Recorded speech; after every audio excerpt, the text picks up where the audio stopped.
IT. Et voilà, à vous, un Serge, dès que vous voulez, on peut y aller. On a démarré déjà un peu tard, donc on ne perd pas plus de temps. Merci beaucoup à les participants qui sont là d'être aussi tôt et d'être là. J'espère que vous allez bien en profiter. Merci.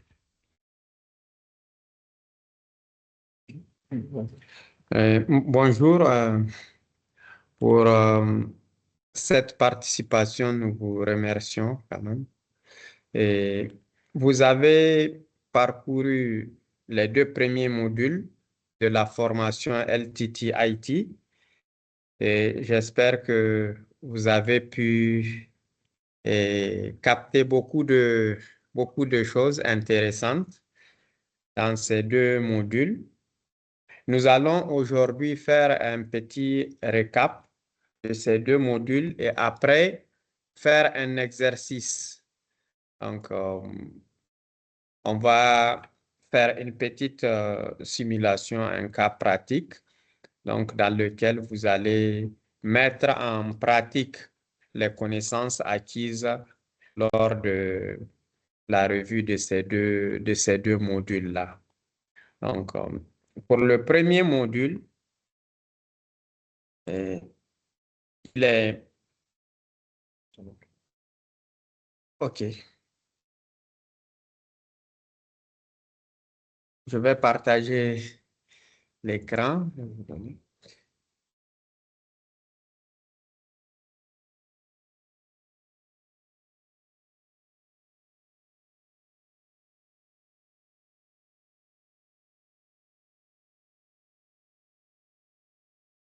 Donc, je disais pour le premier module, il parle des équipements IT et les équipements réseau que nous avons au niveau d'un bureau, que ce soit au niveau de la coordination ou au niveau du projet. Donc, là, vous avez parcouru donc, ce document et de façon résumée, voilà ce que nous avons en termes d'équipement pour mettre en place un réseau.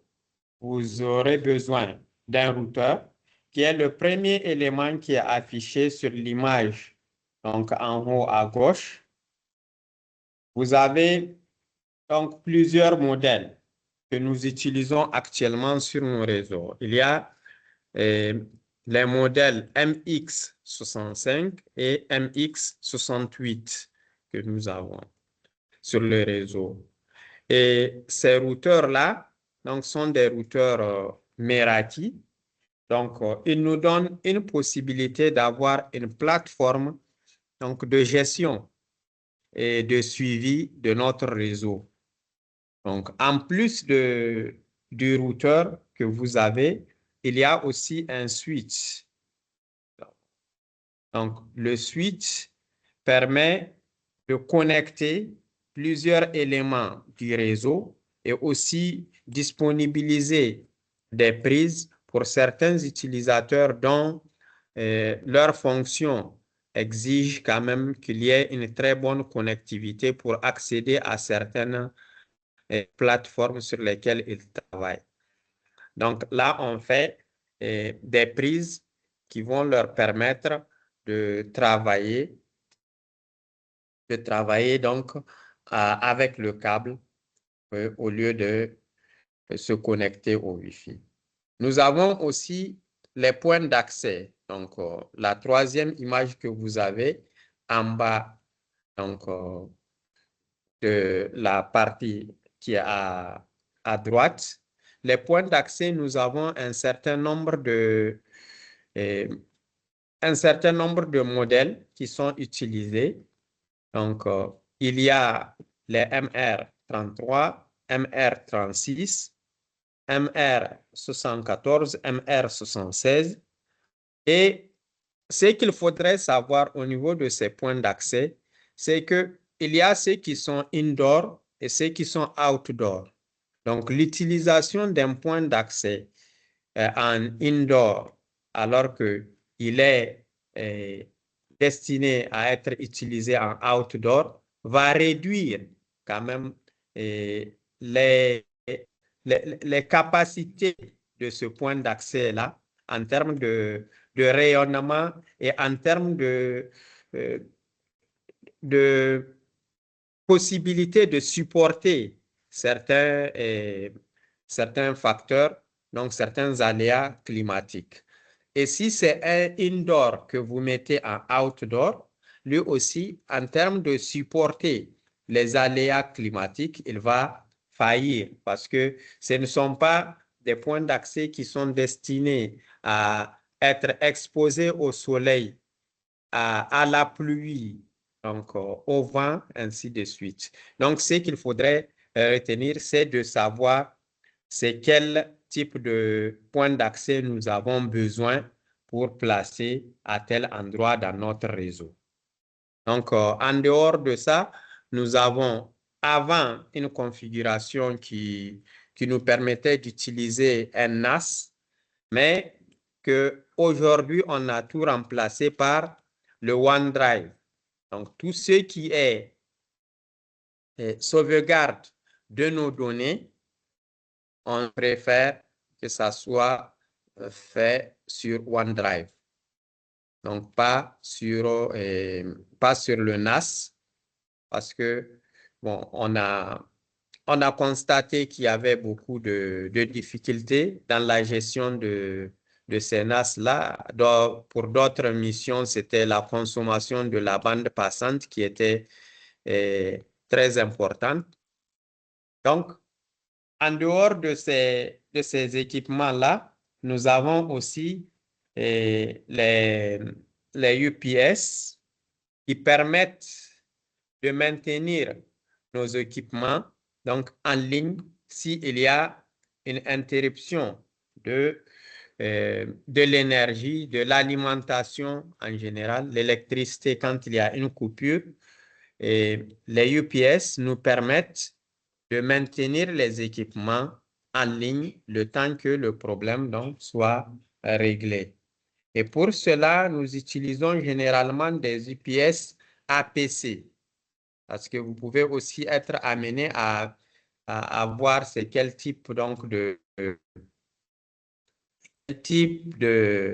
UPS, d'onduleur, donc on va proposer pour tel projet ou tel projet. Donc, ce qui est conseillé, le mieux, ce sont les APS et qui ont la fonction donc, de régulation. Donc, c'est ça on appelle les AVR, donc Auto Voltage Regulator.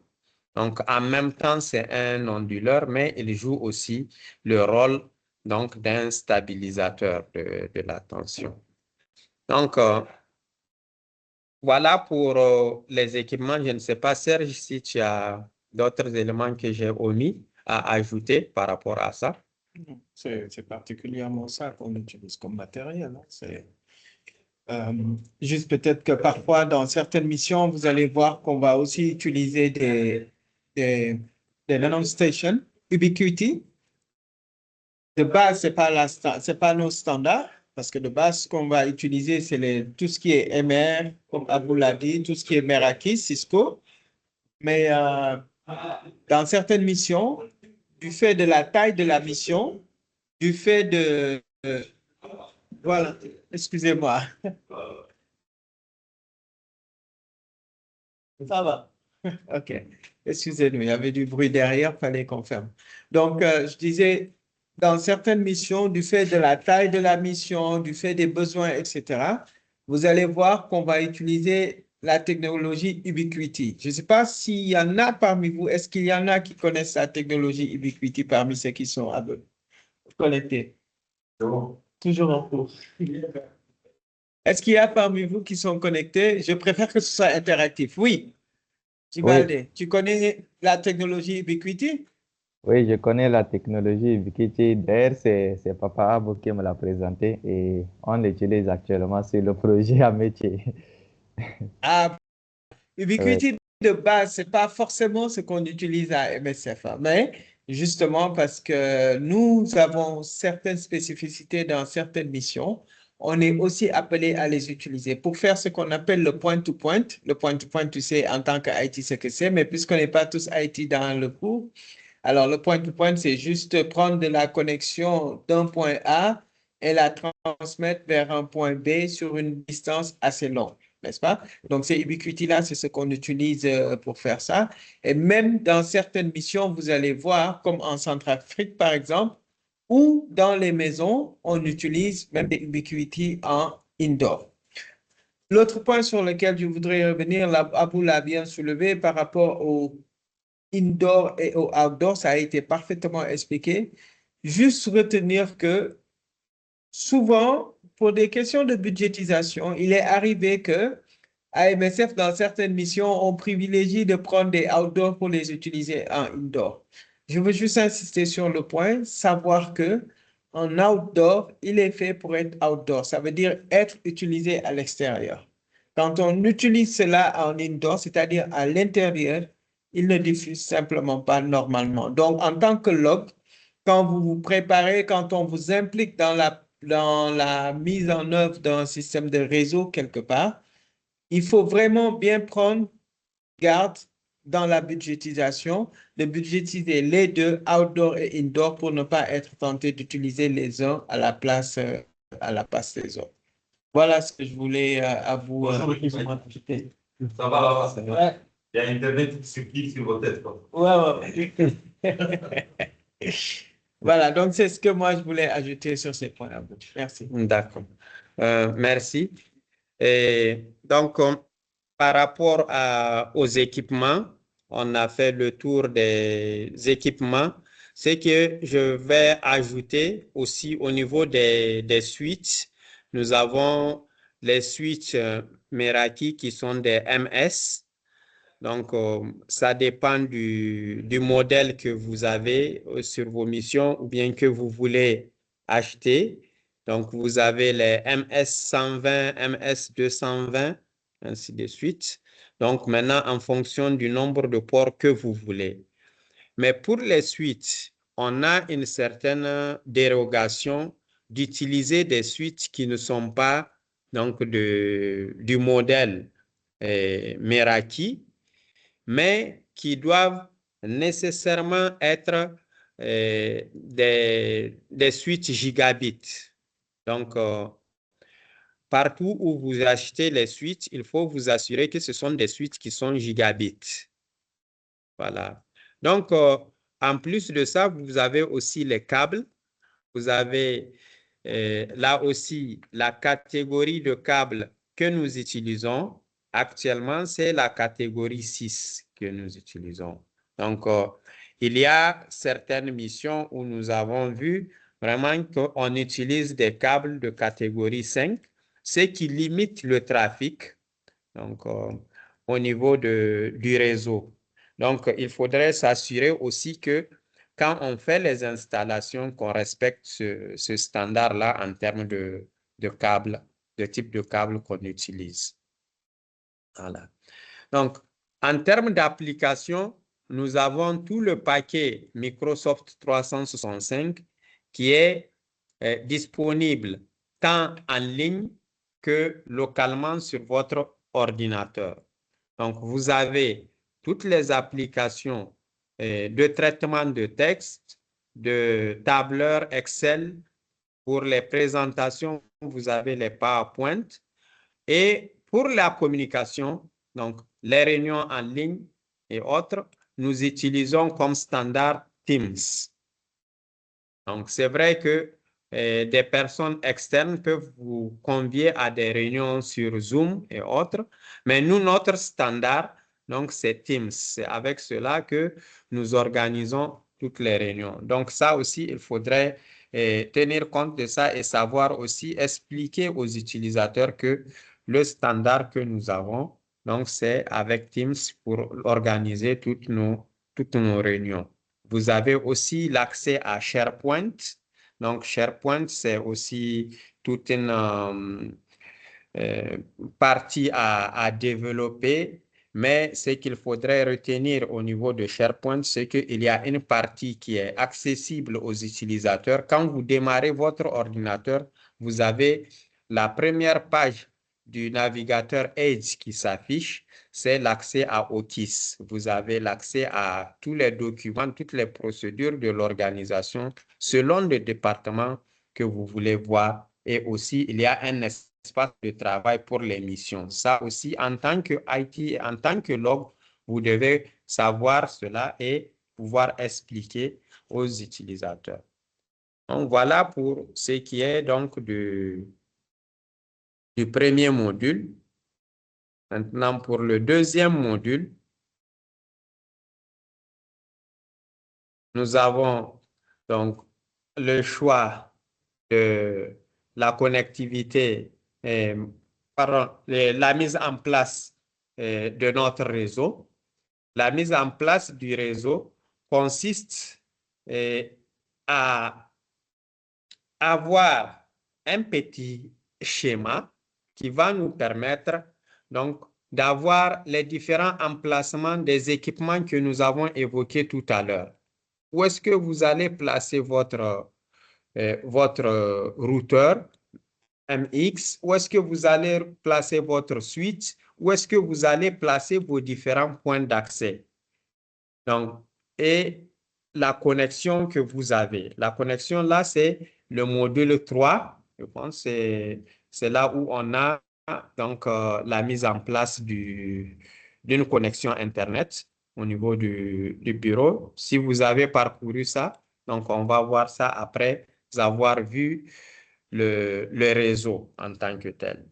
Donc, nous avons vu les éléments donc, de connectique, c'est les câbles que vous allez utiliser qui sont de catégorie 6, aussi dans les connecteurs que vous devez utiliser, qui doivent aussi être des connecteurs blindés qui vous permettent donc de raccorder vos différents éléments pour avoir donc une bonne couverture. Au niveau du réseau, ce qui est important, donc, c'est que les utilisateurs aient un signal qui est de qualité. Et c'est pour cela que vos points d'accès doivent couvrir le bureau. Vous pouvez tester, voir la capacité du signal au niveau de chaque endroit de votre bureau en fonction des points d'accès que vous avez placés. Et l'idée que Serge a donnée et qui a été récemment même utilisée au niveau d'un projet au Niger, c'est l'utilisation des nanostations donc comme point d'accès. Donc, ça peut être pour vous donc une innovation.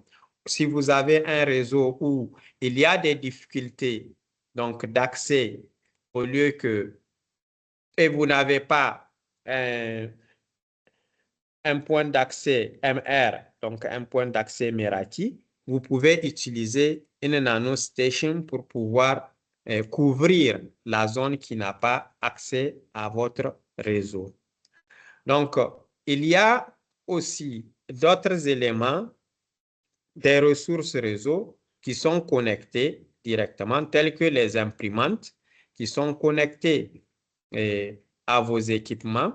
Et pour les imprimantes, donc, si vraiment c'est possible, nous recommandons l'utilisation des câbles pour connecter les imprimantes, donc afin d'éviter un temps de latence élevé avec le Wi-Fi. Mais si ce sont des imprimantes qui n'ont que les cartes réseau Wi-Fi, donc on ne peut que s'adapter à ça. Mais sinon, si c'est une imprimante qui peut être connectée par câble, on préfère que ça soit connecté par câble parce qu'on a aussi expérimenté beaucoup de problèmes où l'utilisateur dit que j'ai envoyé une impression et ça prend du temps à venir. Donc, ça prend du temps. Or, on dit que l'imprimante, par exemple, fait combien de copies par minute et que quand on envoie l'impression, ça prend du temps. Donc, c'est pour ça que nous avons recommandé que les imprimantes soient connectées par câble. Il y a aussi d'autres appareils qui peuvent être connectés. Donc, vous avez pour les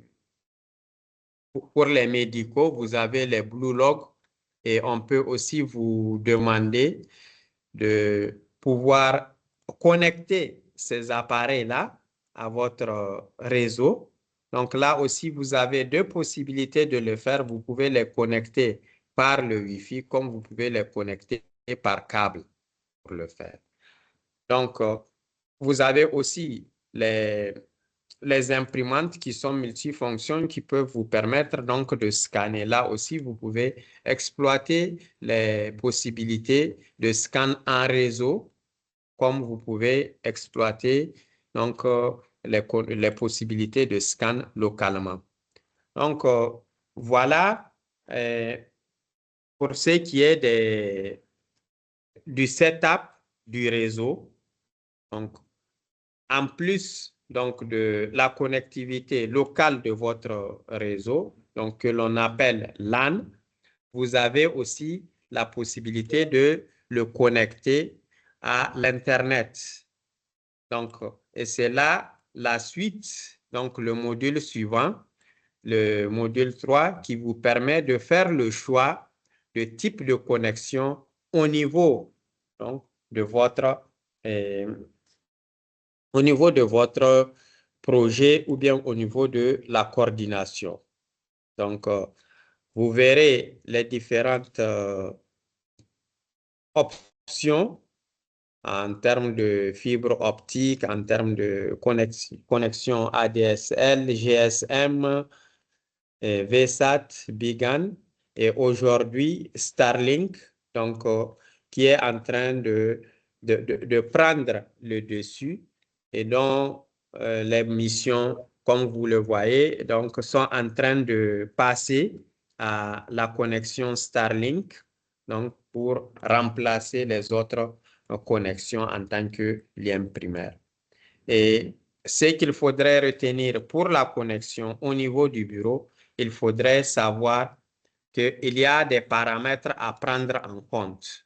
D'abord, la disponibilité des services au niveau des fournisseurs, parce que je ne vais pas aller dire que je vais installer Starlink dans un pays où d'abord Starlink n'est pas autorisé, ou bien dire que je vais installer la fibre alors que les fournisseurs localement n'ont pas une couverture en termes de fibre sur le projet où je vais. Ou bien que c'est un projet qui est vraiment un endroit très reculé et qui ne lui permet pas d'avoir ces différentes ressources-là. Donc, il faudrait d'abord s'assurer de la présence du service que l'on veut. Et ensuite, les fournisseurs qu'il y a qui peuvent nous fournir le service que nous voulons. Puis, le nombre d'utilisateurs que nous avons au niveau de nos bureaux. Est-ce que si je prends une connexion donc, qui est de 10 mégas et que j'ai 100 utilisateurs sur mon projet, est-ce que ça peut couvrir donc, le besoin de ces 100 utilisateurs-là et autres? Voilà. Ensuite, toujours au niveau de la connexion Internet, il faut savoir que on ne se fie pas à une seule connexion, un seul lien. Il faut toujours avoir un lien de backup pour pouvoir seconder en cas de problème. Donc, pour pouvoir seconder en cas de problème qu'on ait un lien qui va secourir le bureau en attendant que le lien principal soit restauré. Donc,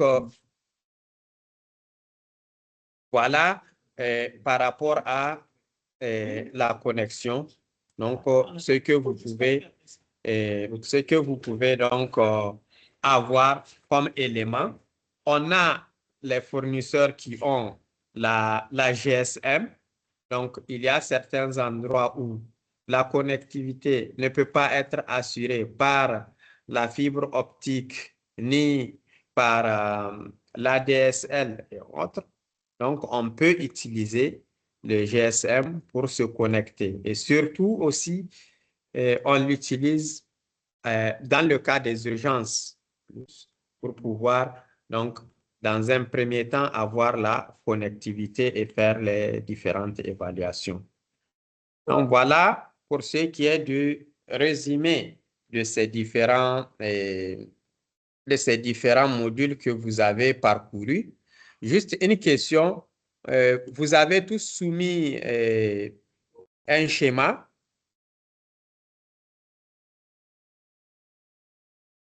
Meiga, Dimalde,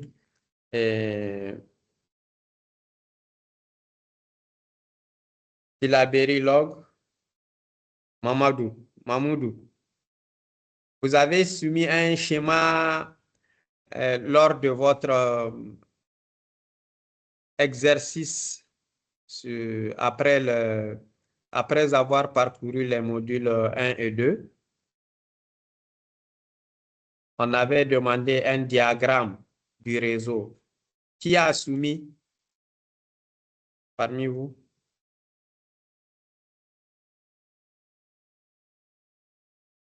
Vous pouvez parler directement.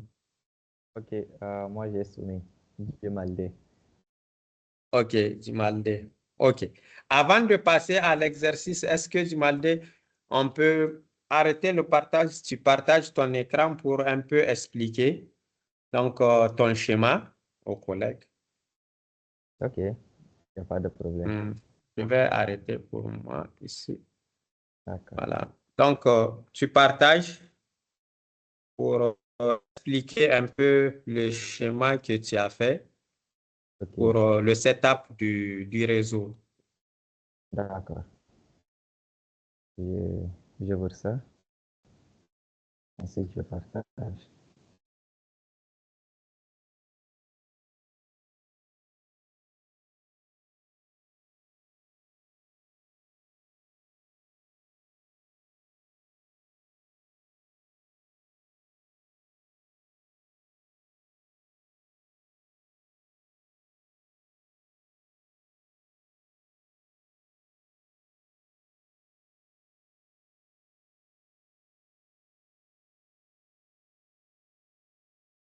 Ok, vous arrivez à voir mon écran?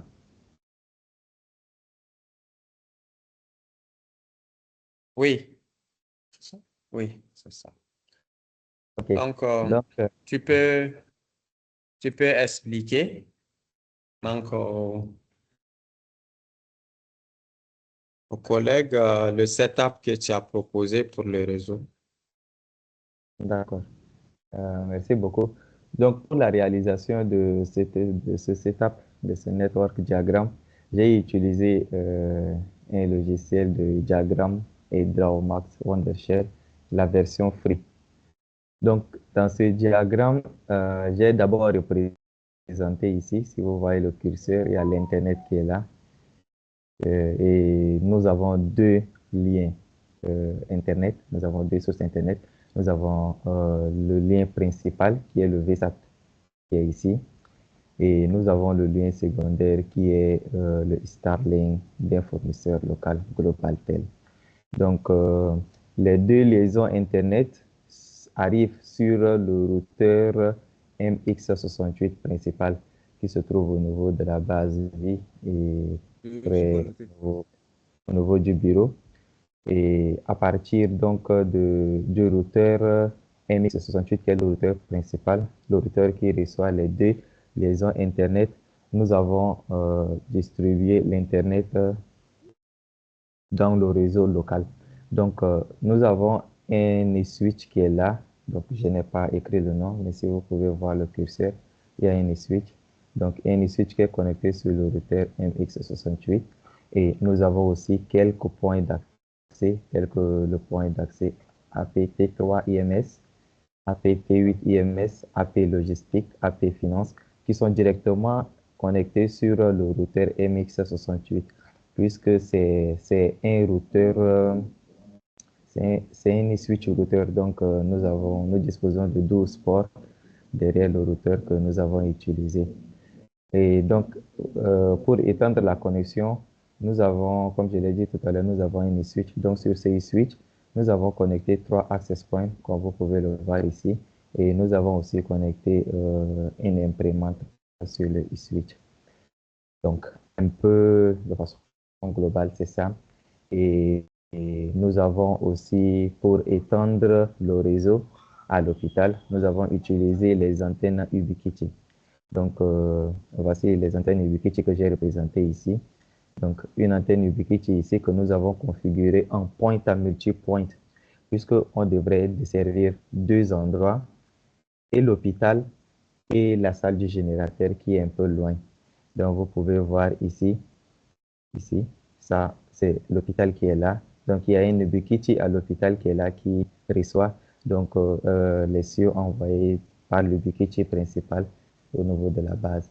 Donc, après l'Ubiquiti au niveau de l'hôpital, on entame directement un autre routeur MX68 à l'hôpital pour pouvoir avoir un autre réseau sur lequel nous avons connecté 3 access points, dont un access point au niveau du bureau Biomed, un autre access point au niveau du bureau médical et un autre access point au niveau de la zone de santé mentale. Pour le troisième Ubiquiti, il se trouve au niveau de la zone du générateur. Donc, c'est celui-ci. Et après lui, on l'a connecté directement à un access point pour pouvoir connecter donc les équipements. Bon, les équipements de l'énergie, c'est les hémoniaux. Ils utilisent ça pour comptabiliser la consommation au niveau des générateurs. Donc, c'est un peu ça le setup de façon globale. Et si vous pouvez voir, il y a en haut à gauche ici, il y a ce Starlink-là qui est du fournisseur Marlink. Donc, celui-là, on l'utilise, c'est un peu comme du backup aussi. On peut dire ça, c'est le deuxième backup. Donc, on l'utilise au cas où, voilà, tout ce réseau ne marche pas, on peut l'utiliser. Ou peut-être que si le VSAT tombe en panne, on peut retirer le lien du VSAT et puis connecter les 2 liens de Starlink pour pouvoir un peu donner une bonne qualité de connexion. Donc, c'est un peu ça, en résumé, le schéma du réseau des métiers. Merci. Juste un point que tu as omis, c'est le Just for Gen. Tout à l'heure, dans la présentation des équipements, on avait parlé de la possibilité d'utiliser les nanostations comme point d'accès. Et là, c'est un exemple de cette utilisation-là. Vous voyez le Ubiquiti qui est en haut, où il est en train de faire un broadcast d'un SSID que l'on appelle Just for Gen, donc un Wi-Fi Just for Gen. Et là, on l'a utilisé comme un access point. Donc, c'est directement lié au routeur et il fait donc la diffusion du réseau Just for Gen. Donc, voilà. Et en plus de ça, ce que je voulais ajouter, c'est que au niveau des routeurs, il faut savoir que parmi les 12 ports qu'il a dit, il y a le port 11 et le port 12 qui sont des ports qu'on appelle PoE. Donc, ils peuvent servir en même temps de transport de signal vers un point d'accès et d'alimentation aussi de ce point d'accès-là. Donc, pour nos collègues qui sont de la logistique, c'est que quand vous avez un point d'accès qui vous arrive sans alimentation, donc pour le connecter, vous pouvez le brancher sur le port 11 ou le port 12 de votre routeur. Et là, directement avec un câble RJ45, il sera en ligne et alimenté aussi. Donc, voilà. Donc, merci pour cette présentation du réseau de métiers. Donc, on voit bien que l'idée qu'on a évoquée de backup en termes de connectivité, elle est là. Et il y a même un troisième lien qui, lui, vient en secours des 2 autres liens qui sont directement branchés sur le routeur. Donc, voilà. Il y a des questions aussi, pour les autres collègues qui sont en ligne, ils peuvent poser les questions avant que l'on continue sur l'exercice. D'accord. Merci, Jimande.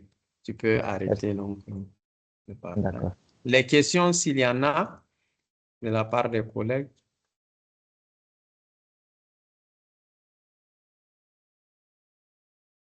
Quelque chose que vous n'avez pas bien compris en lisant les deux modules.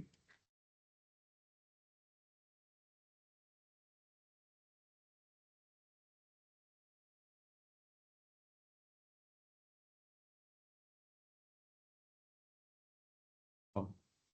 Si vous n'avez pas de questions, on peut passer à l'exercice. Donc, c'est un cas pratique. Vous êtes 4, si vous voulez. Papa Abou, Oui, une question. oui.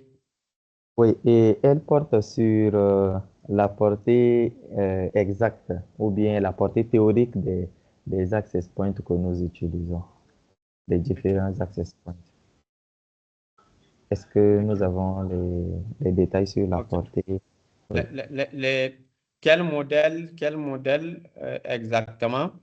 Oui, Parce qu'on a parlé des MR33, MR36, des MR76. oui, Et sur ton réseau, tu as tous ces trois-là. oui, j'ai Donc, le MR36, j'ai le MR44 et j'ai également le MR76. Bon, j'ai des MR33, mais c'est pas beaucoup. On en a juste un ou deux.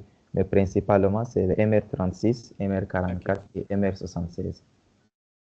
D'accord. Donc, Serge peut te répondre par rapport à ça. Alors, pour les access points, les MR, c'est des indoor, non? Donc, dis-toi que la portée, elle n'est pas calculée forcément en termes de distance, c'est-à-dire de kilométrage, mais elle est calculée déjà par sa capacité de pénétration déjà des murs, parce que ça va dépendre du type de mur que tu as dans l'espace. Donc, c'est ce qui va expliquer la pénétration de ces points d'accès-là. Un exemple basique, tu peux avoir un MR33 ou un MR36 qui te couvre tout un bâtiment, d'accord? Parce que ce bâtiment-là, les murs ne sont pas forcément renforcés et donc ça facilite la portée comment dirais-je, de l'access point. Donc, il faut noter que pour tout ce qui est indoor, ce n'est pas forcément calculé en termes de kilométrage, mais en termes de capacité de pénétration selon la construction présente. Par contre, tout ce qui est outdoor, et cette fois, je te parle des nanostations, des Ubiquiti que je connais personnellement, ils peuvent aller parfois sur des distances jusqu'à plus de 40 km, en fonction du modèle. Cependant, ce n'est pas parce qu'on dit 40 km qu'il faut configurer sur 40 km et que ça va aller sur 40 km. Ce qu'il faut savoir, c'est généralement la distance maximale qu'elle te dit, mais en fonction des obstacles que tu as, en fonction de la configuration même de l'espace où tu es, ça peut rester sur peut-être 10 km, 5 km. Alors, ce qu'il faut savoir, là, j'en profite pour te donner le conseil en même temps. Quand on utilise des Ubiquiti ou des nanostations comme point d'accès, il faut surtout éviter de les mettre en distance maximale. C'est très tentant, je sais. On a envie que ça connecte, disons, de l'hôpital à la maison. Mais là, si on veut faire ça, on fait du point-to-point. Parce que les Ubiquiti, c'est des antennes en fonction du réglage que tu fais. Tu peux définir que c'est des stations. Une station, ça veut dire que tu vas faire du point-to-point avec. Ou simplement choisir que ce soit un répétiteur, c'est-à-dire il prend un réseau, il l'amplifie. Ou simplement définir que ce soit un point d'accès. Et là, ça veut dire que tu vas activer le DHCP et lui permettre de fournir des adresses IP à d'autres équipements du réseau.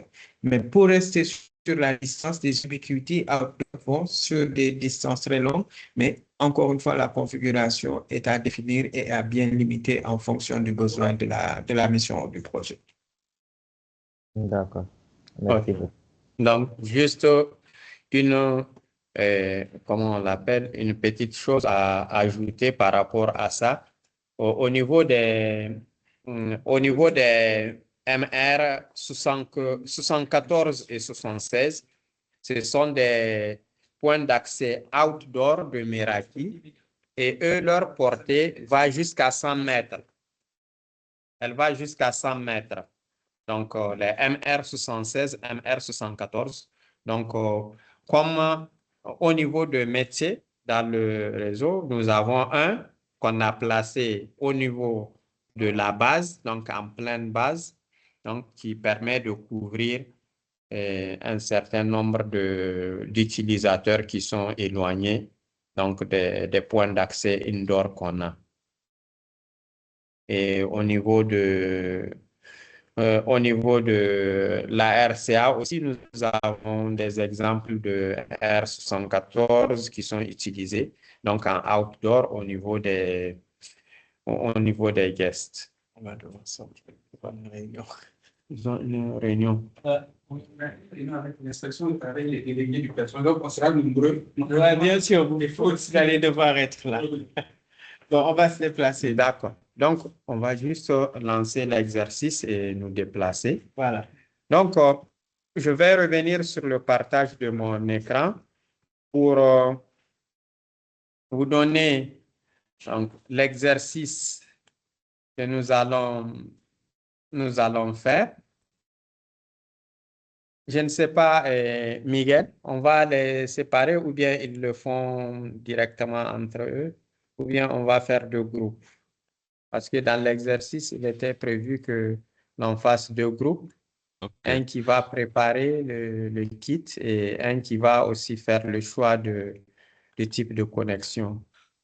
Donc, si tu veux, même s'ils ne sont pas beaucoup, donc on peut faire des groupes. Et c'est juste de copier et coller Ok. dans les Dans chats le chat. la partie de l'exercice que tu veux que chaque groupe fasse. Ok. Donc, à la limite, tu peux copier-coller dans les chats et tu mets groupe 1 et groupe 2. Donc, on va dire que il y aura un partie de participants qui vont rester dans la salle principale. Donc, ils vont pas sortir de cette réunion. Et que c'est euh, Jamal, Jamalde et Jimalde. Jimalde et ok.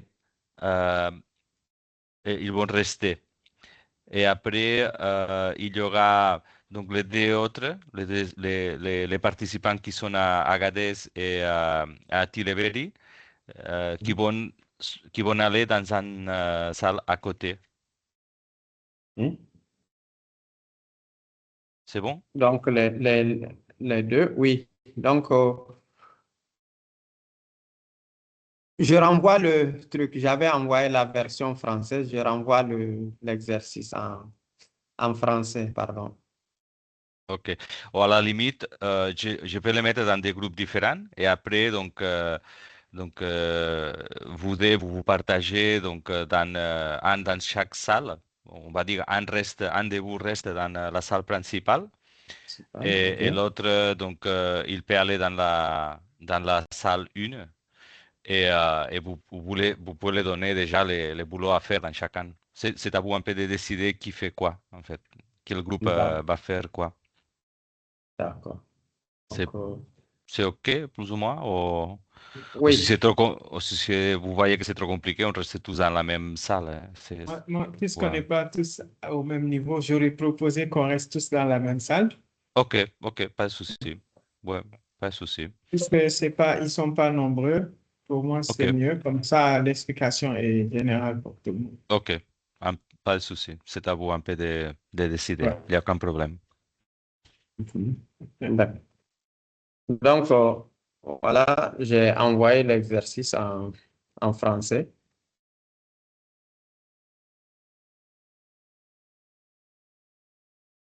Donc, le premier groupe peut faire le... Ah, OK, on a dit qu'on va rester tous dans Ouais. dans la Ou même bien si salle. tu OK. préfères. Non, non, non, on peut... Ils peuvent déjà donc commencer à travailler sur les deux questions. parce qu'il y a deux questions. Il y a d'abord le choix des équipements que vous allez utiliser. Et la deuxième question, le choix de la connexion. Il y a une troisième question, effectivement, pour les troubleshooting. Donc, quand vous avez un problème venant d'un utilisateur qui a des difficultés à se connecter, donc comment gérer donc ce problème-là qui a été posé. On peut, n'est-ce pas? Donc, on va changer On va de se salle. déplacer, on revient.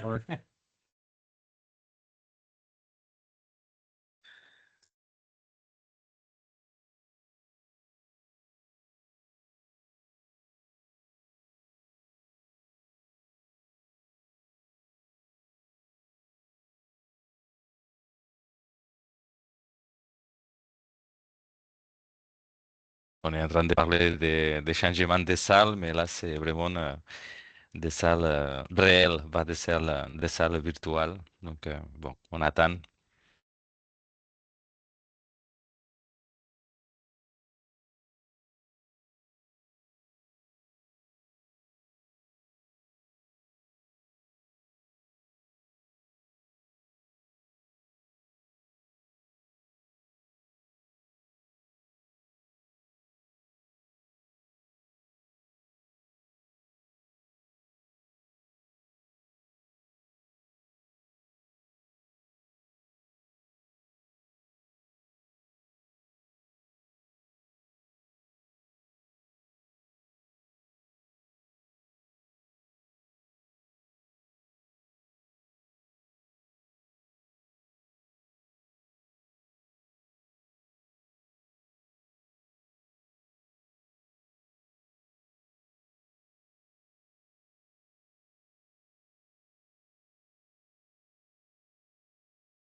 Voilà, nous sommes de retour, hein.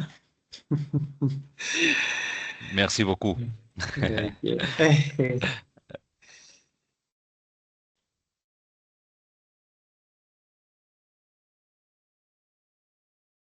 Euh, Ils sont Tu peux commencer. Oui, donc vous avez parcouru l'exercice.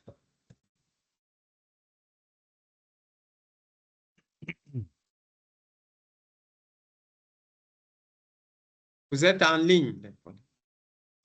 Vous pouvez vous mettre en muté et comme ça, vous pouvez tous participer. Et si vous pouvez aussi allumer la caméra, ça peut être aussi sympa Oui. de vous voir. Merci. Jimade, Maïga, Mamoudou et Lawali, si vous pouvez vous Allumer. Ouais, démarrer les caméras, on va. merci beaucoup. Si vous êtes toujours là, hein, bien évidemment. Hein.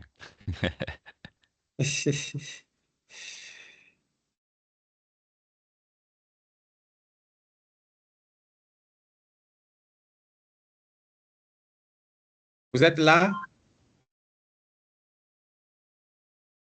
Agadez, Tillabéri, est-ce qu'il y a quelqu'un là? Non? Bon.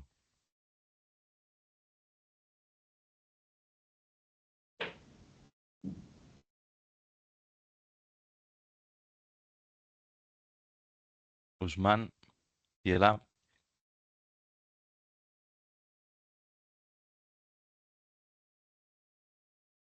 On dirait qu'il n'y a personne, à part À de part. notre collègue qui a participé dans tout. Oui. Merci, Jimal, d'être là. Merci. Merci à vous.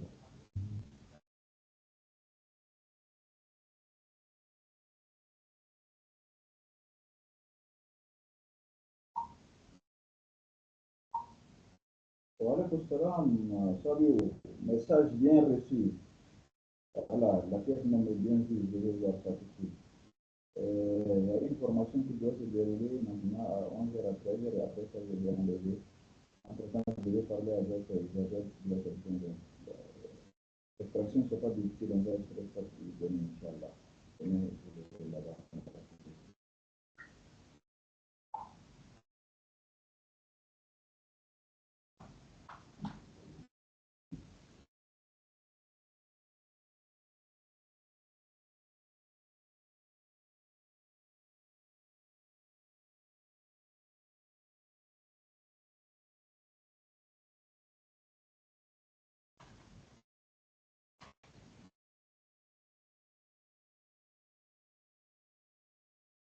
Si tu bouges, après si tu bouges, il faut fermer. Je vais les donner.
Oui, tu es en mute.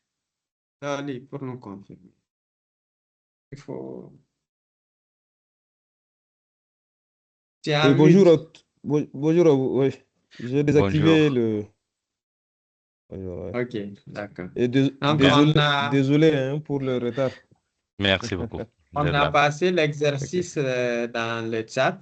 C'est de ok. lire l'exercice et de voir avec les autres collègues Mhm. comment vous allez répondre aux questions qui ont été posées.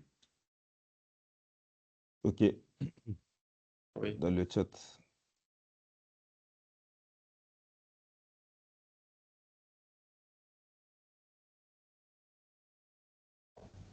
Ok, je vois ici, il y a déjà des exercices, ou bien il s'agit du deuxième exercice, quoi, en fait. Oui, Il y a un le premier premier, c'était exercice, là, je en vois. anglais. C'était en anglais, Ah, c'est la ok, même ok. chose. Ok,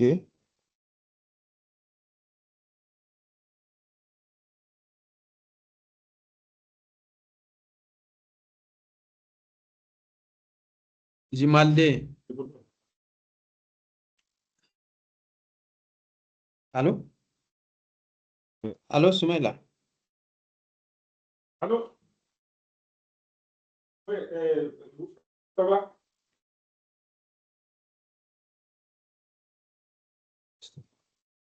Maïga, ok. Donc, je l'appelle.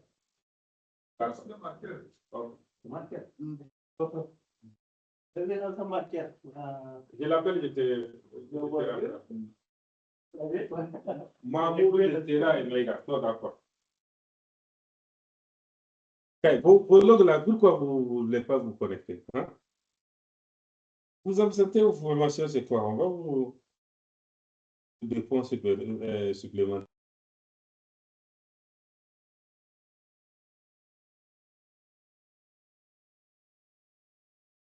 J'ai organisé chez Maïga. Loli, tu peux couper le micro. ok. Jimalde, tu es en ligne. Oui, Papa Abou, je suis en ligne. Désolé, Donc, vous j'étais... pouvez parler avec le collègue qui est en ligne pour voir, après lecture de l'exercice, comment vous allez répondre aux questions. D'accord. Nous allons rester en observateur. Donc, à la fin, vous allez présenter. Ok.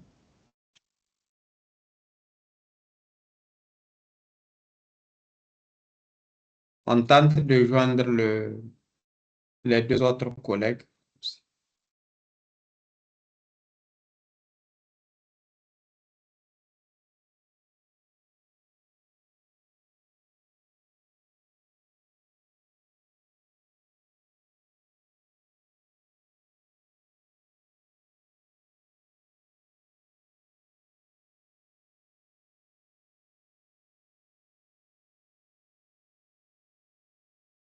A dit midi, hein? Midi 13h, 13h. Midi? Midi, 1h. Midi, 1h. Notre session, c'est 2h. Notre session, c'est à 2h. À 2 heures, oui.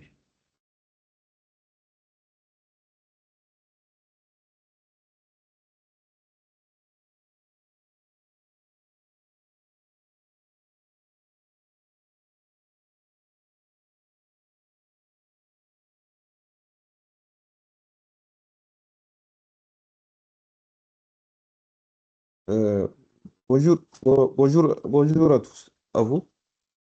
Bonjour. Donc, je dirais, en fait, pour répondre à la première question, où on parle des équipements, parce que là, on a dit préparer donc les kits, préparer les kits TIC. Donc, on a dit équipement à emporter. Donc, je dirais que le téléphone satellitaire. OK. Vous pouvez euh, Pardon? vous pouvez écrire dans le chat, donc ce que vous proposez comme équipement. OK.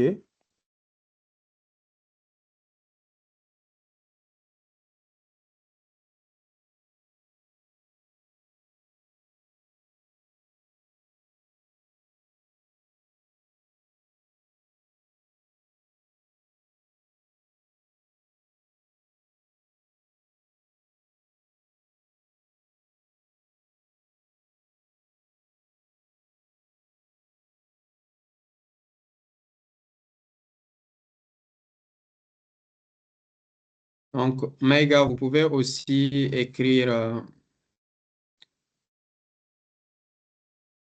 OK. les équipements que vous pensez aussi peuvent être pris comme un kit, un premier kit d'un utilisateur, donc pour répondre à une urgence. Et là, Jimaldé peut faire la synthèse. Ce que vous avez oublié, ou bien que vous pensez que ce n'est pas nécessaire de mettre, il va faire la synthèse et maintenant euh, on aura les équipements que vous aurez décidé à trois.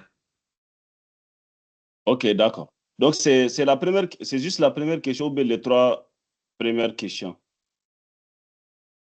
Oui, ben, la première question OK, est d'abord, quel équipement vous allez amener avec vous? d'accord.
Hein?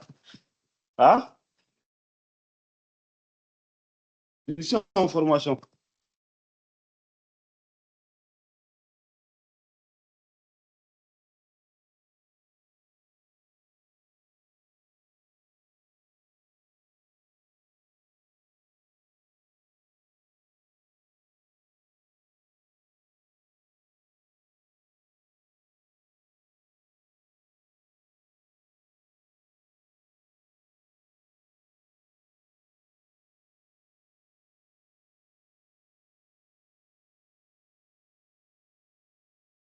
OK, donc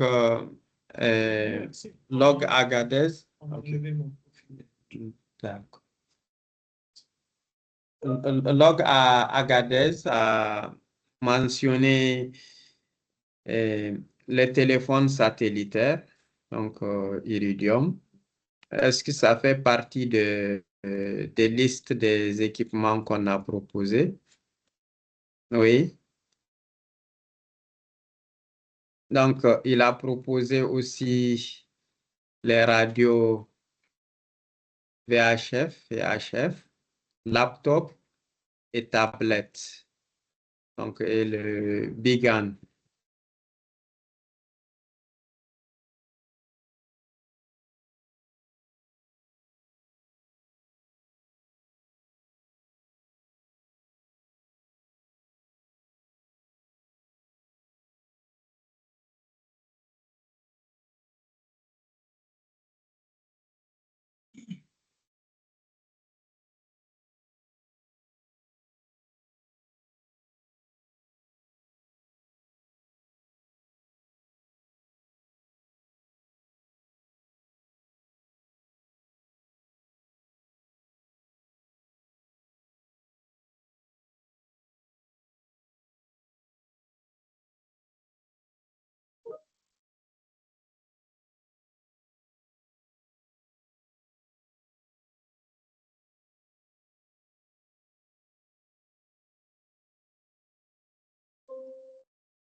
Les gars, c'est bon?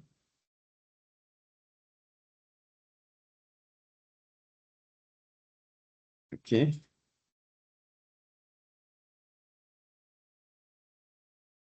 Jimalde, tu es toujours là? Oui, je suis toujours là, papa. OK. Donc, tu as vu les équipements proposés par les deux collègues.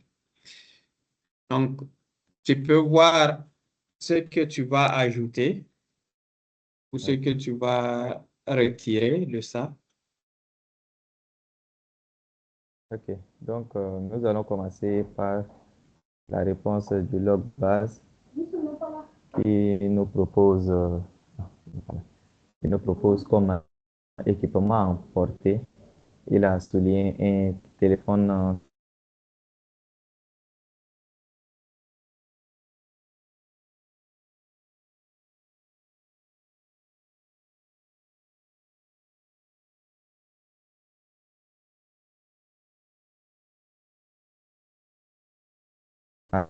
Allô, On vous me ne recevez? t'entend pas.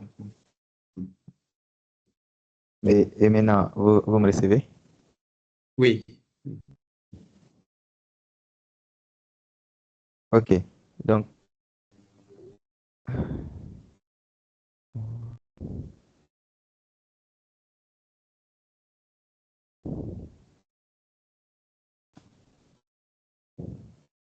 On ne te reçoit merci. plus.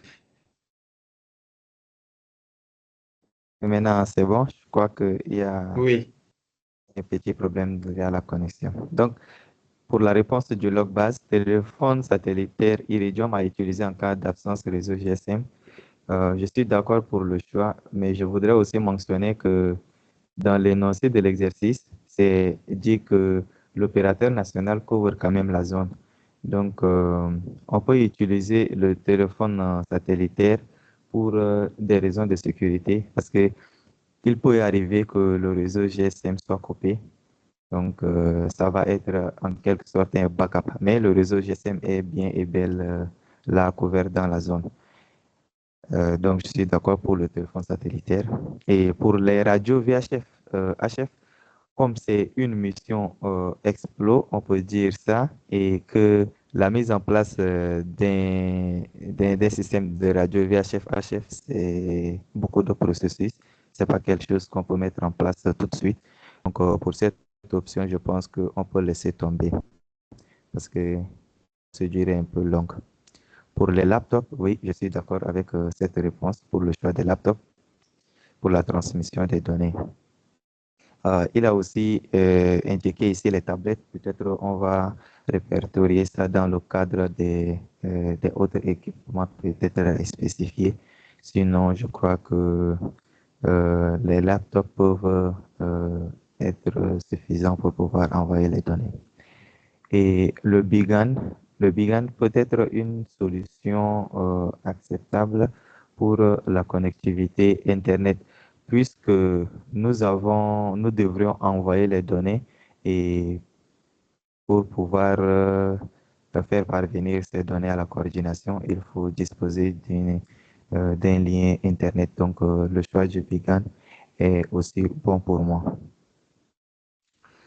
Euh, il y a aussi que Ousmane a repris tel que le laptop, le téléphone satellitaire et il a ajouté aussi les smartphones avec SIM, avec carte SIM, puisqu'il y a la présence de réseau GSM, je pense. Il a aussi parlé d'un routeur Meraki. Donc, pour le routeur Meraki,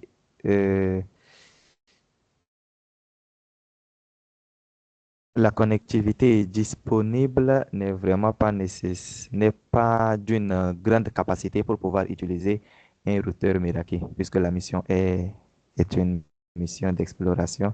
Donc, je pense que le routeur Meraki peut venir après, lorsque on va installer les VSAT ou bien on peut installer les Starlink. Et la même chose pour le Bigan, oui, je suis d'accord. Pour le modem aussi, oui, je suis d'accord, puisque il y a la couverture du GSM.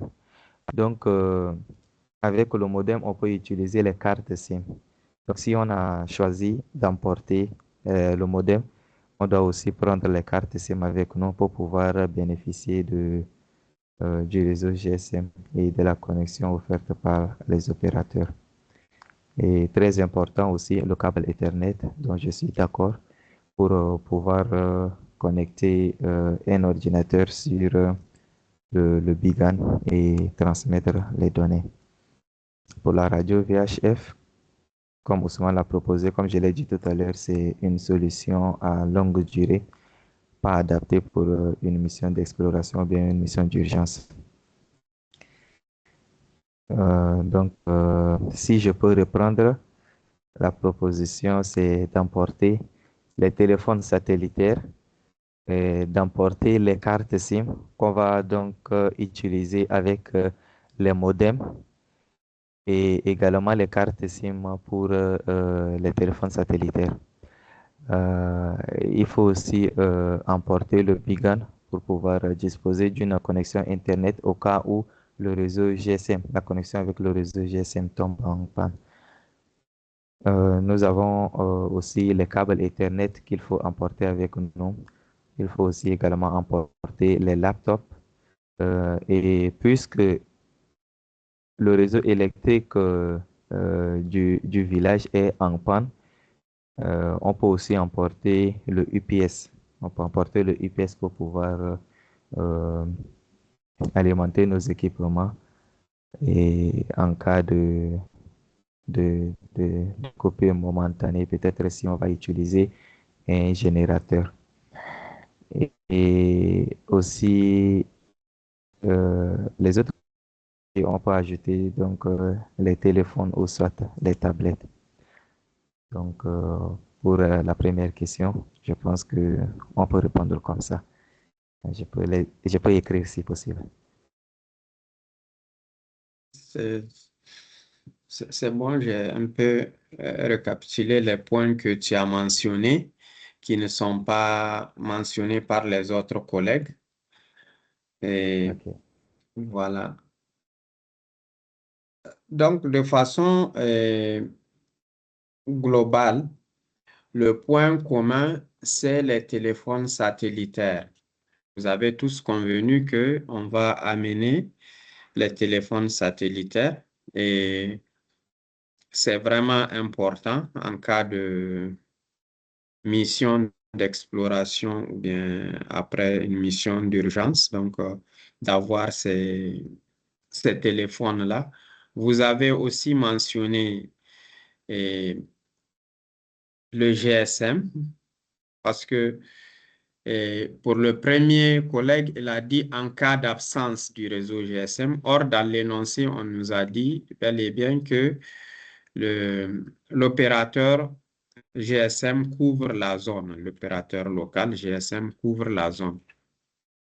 Donc, le moyen de communication GSM, vous devez aussi emporter avec vous les téléphones, donc GSM et aussi les cartes SIM.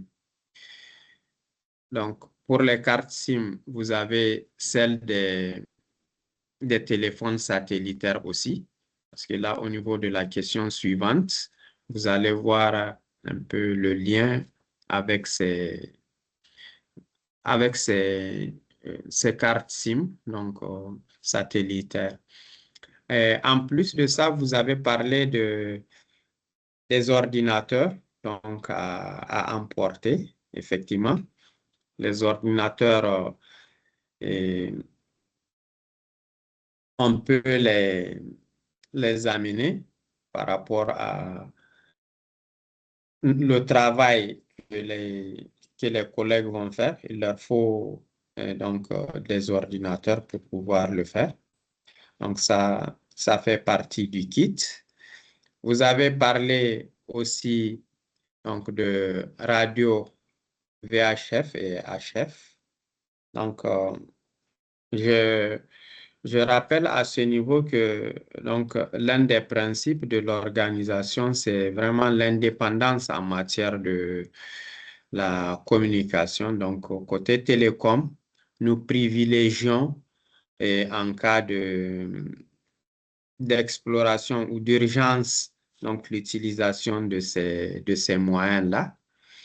Donc, on ne peut pas les exclure du paquet que l'on va amener parce qu'on ne sait pas quelles contraintes on peut avoir là-bas sur le terrain pour pouvoir donc communiquer entre les équipes parce que vous avez des équipes qui bougent de site à site pour les collecte des informations pour venir enseigner.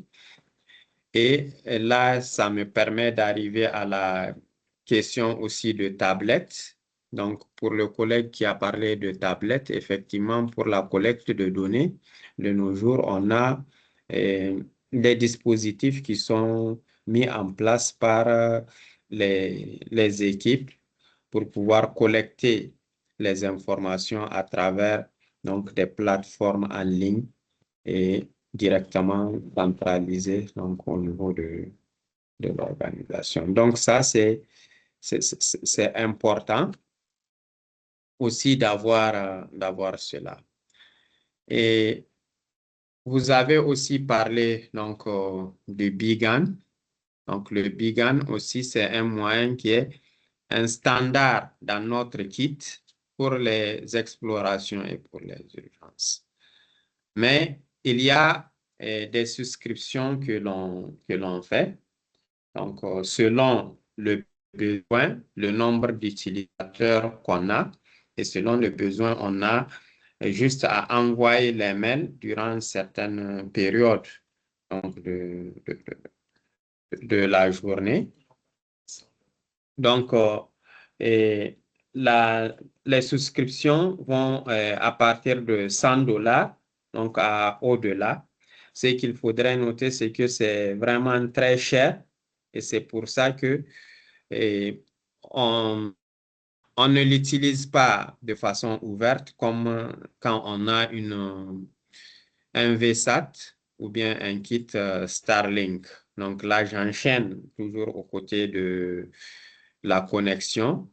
Donc la possibilité, dans la liste qu'on vous a donnée, il y a un VSAT portable. Donc, peut être emporté, qui est facile à installer.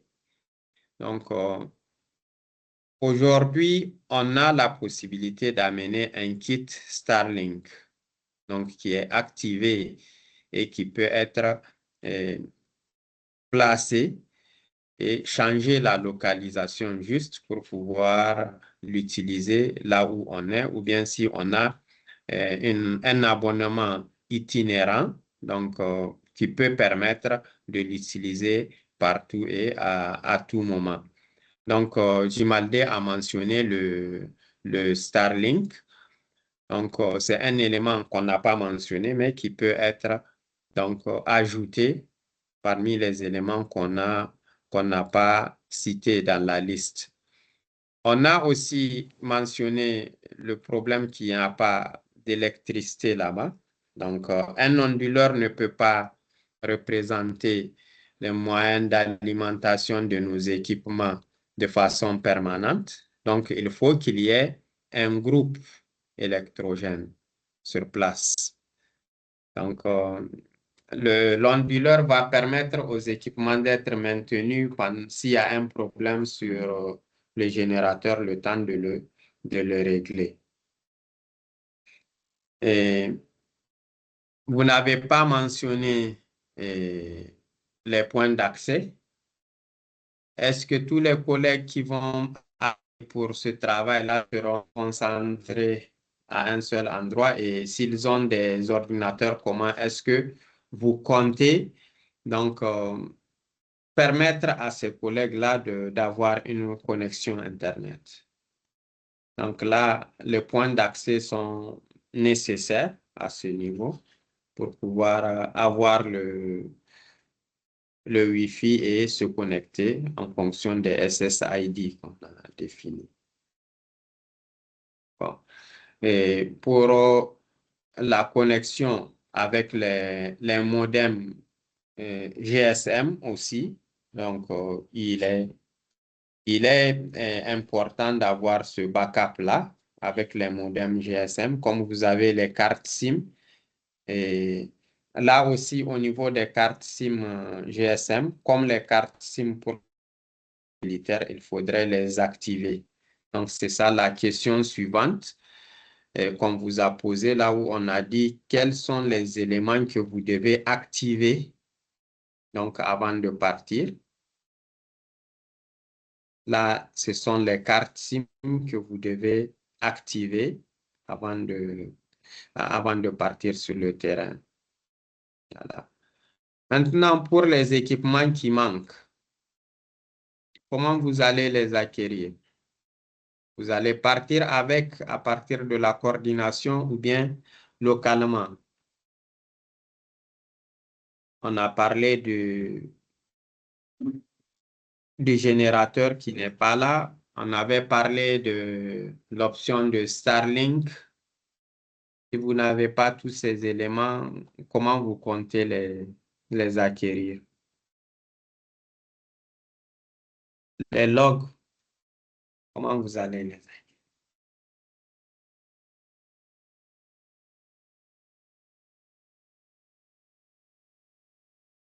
c'est une question à vous.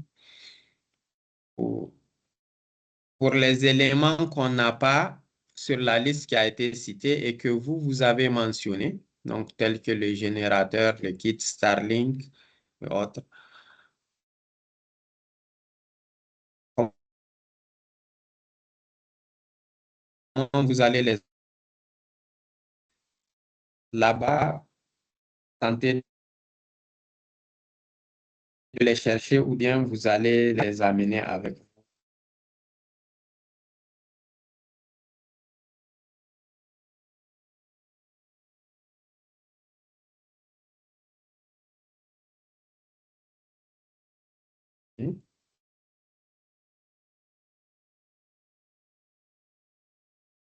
OK, merci Jimalé pour la mise à jour de la liste.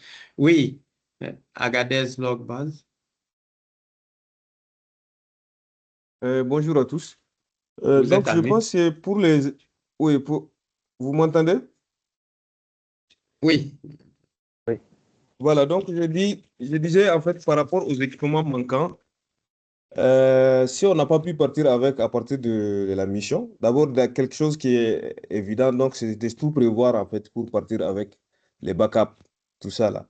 Dans les cas où on n'est pas, on n'a pas emporté ces équipements-là, on pourra toutefois localement prendre une option, soit de les louer ou bien s'il y a une possibilité, c'est-à-dire comme, comment on appelle ça là, de les acheter même localement, quoi. Je pense, hein. Ça c'est... Mais l'idéal, en fait, c'est de partir avec parce que c'est un explo.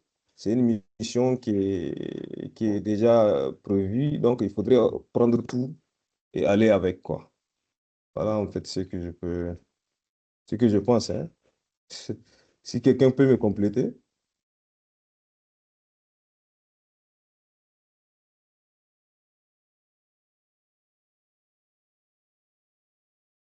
j'ai vu Jimalé en train d'écrire. Ok. Pour moi, hein, bon, ce qui se passe sur le terrain, quand il n'y a pas un équipement manquant, on émet le besoin au niveau de la coordination. Donc, je dirais, on peut déjà venir avec ce qu'on a et ce qu'on n'a pas, on peut émettre le besoin en faisant peut-être un IR et se mettre à la coordination pour que ils puissent chercher et nous envoyer ça sur le terrain. C'est mon point de vue. Donc, ça rejoint l'idée de Lawali, donc de venir avec les équipements à partir de la coordination. Et si on ne trouve pas localement, on fait la demande pour que vous ayez les compléments. Mais comme on a dit, vraiment une mission d'exploration, le mieux c'est de faire en sorte que l'on vienne avec tous les de la coordination, donc en venant. Et si vous lisez l'exercice, on vous a donné la situation contextuelle donc du village là où et vous avez, si vous avez lu, vraiment les conditions sont très difficiles pour les mouvements au niveau de ce village et la ville, on dit la plus proche, donc est aussi à 30 km donc, du site. Donc, même pour aller chercher, c'est un peu difficile. Donc, le mieux, c'est de venir avec vos équipements.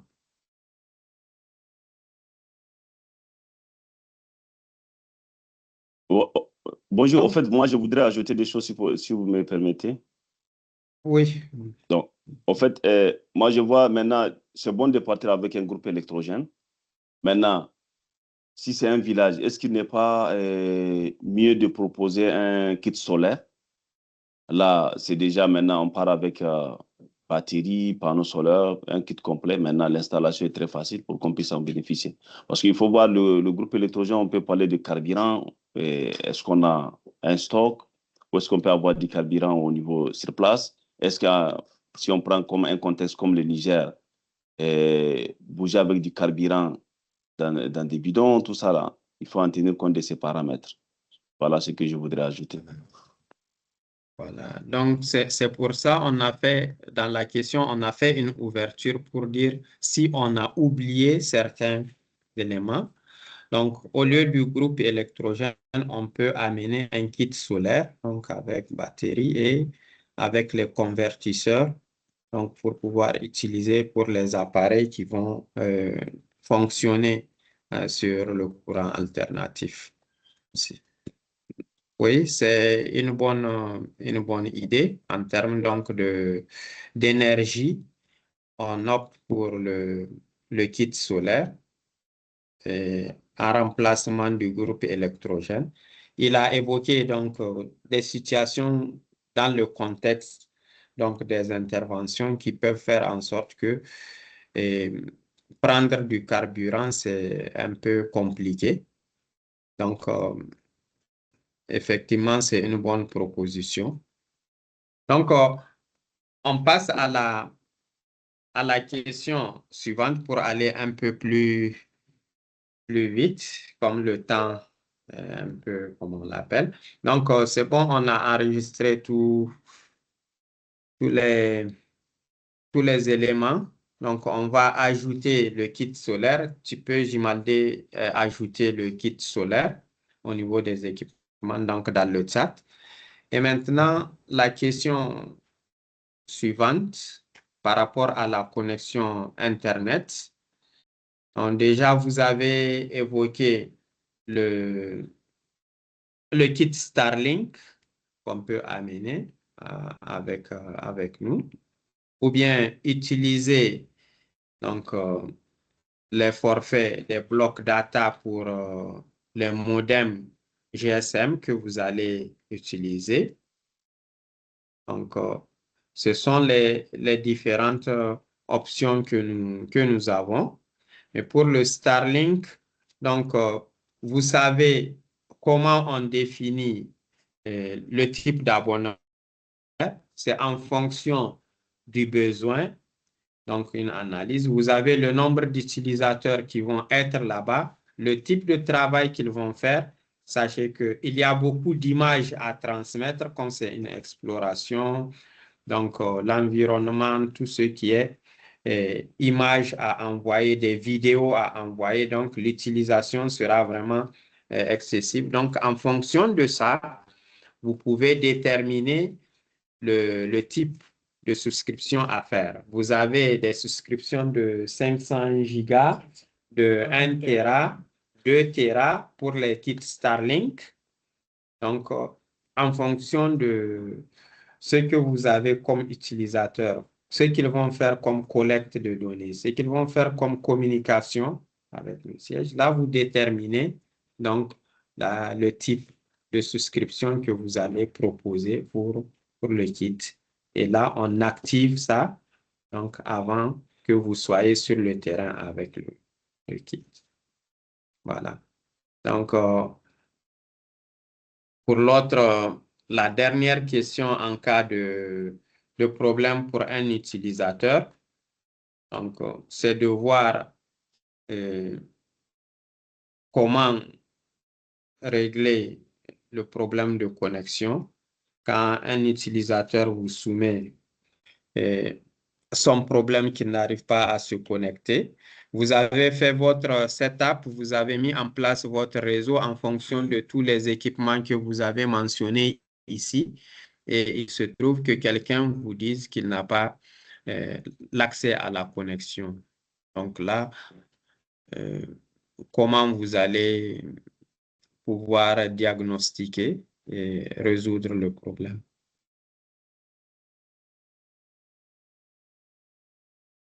Je préfère peut-être que les logs répondent d'abord.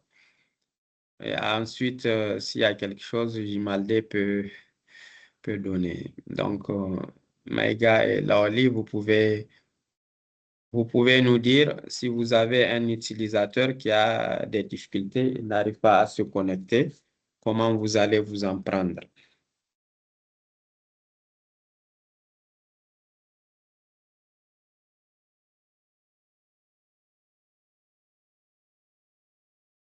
Vous pouvez parler directement. Hein. Vous pouvez parler directement.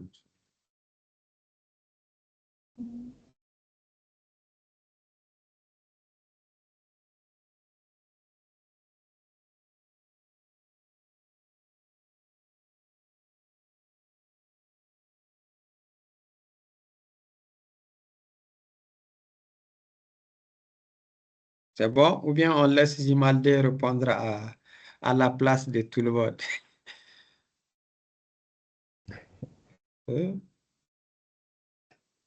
Ok. C'est un peu technique quand même. Oui, C'est surtout toi qui est un peu un peu éloigné, loin là. donc des techniciens où l'accès aussi est difficile. Donc, qu'est-ce que tu penses si tu as Euh, quelqu'un qui te dit qu'il il n'arrive pas à se connecter?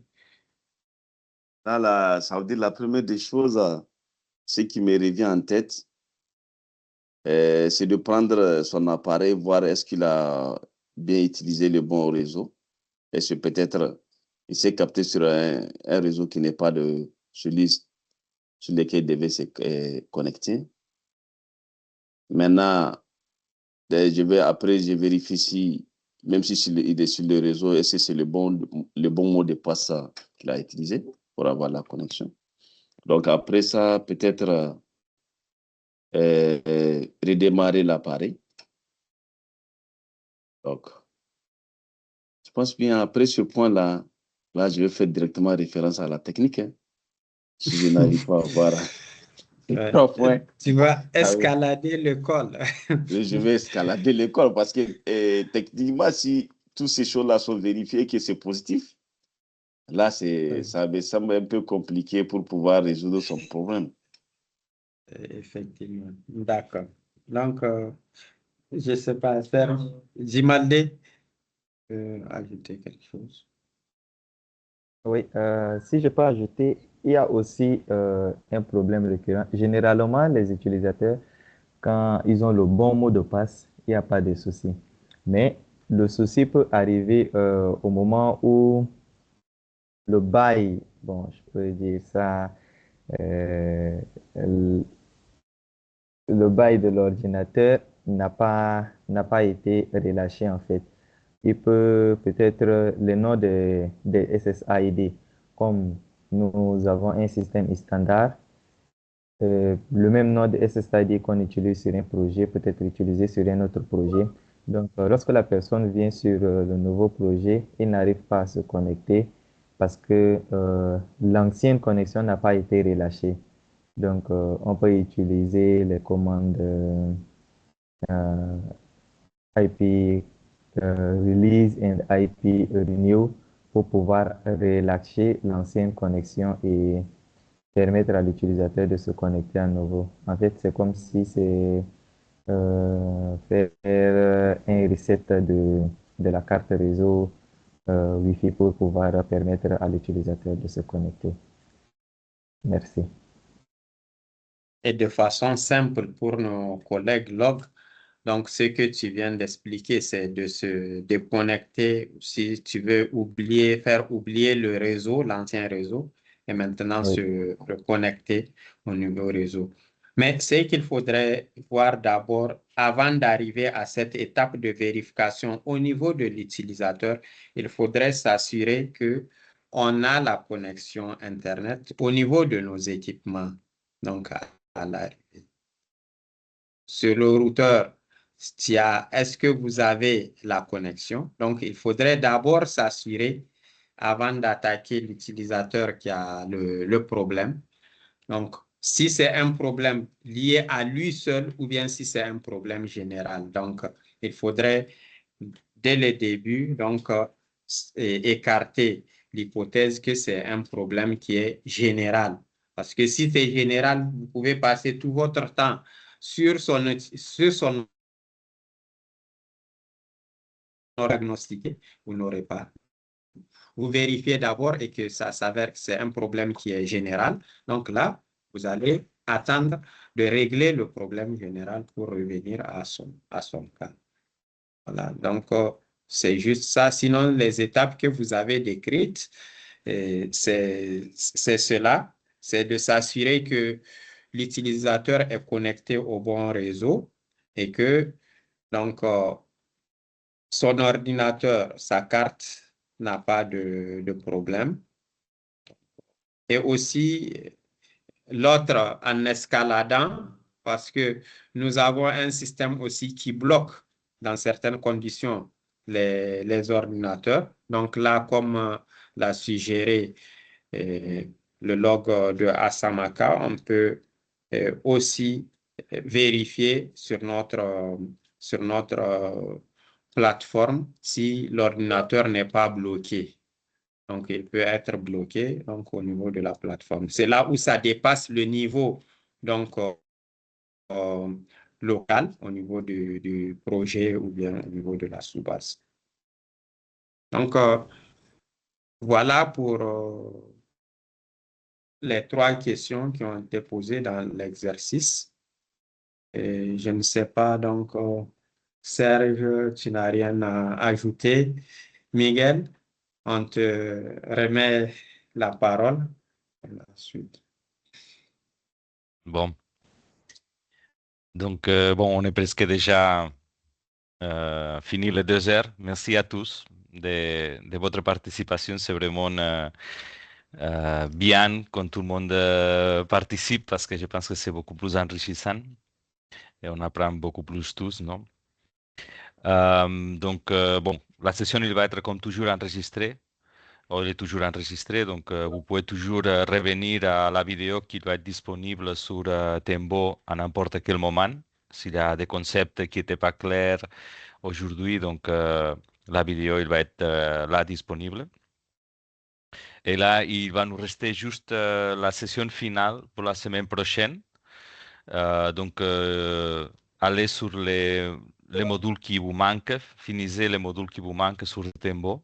Et on va travailler aussi le côté sécurité. Donc, on aura un autre component de l'équipe IT qui va nous joindre la semaine prochaine pour parler sur sécurité IT.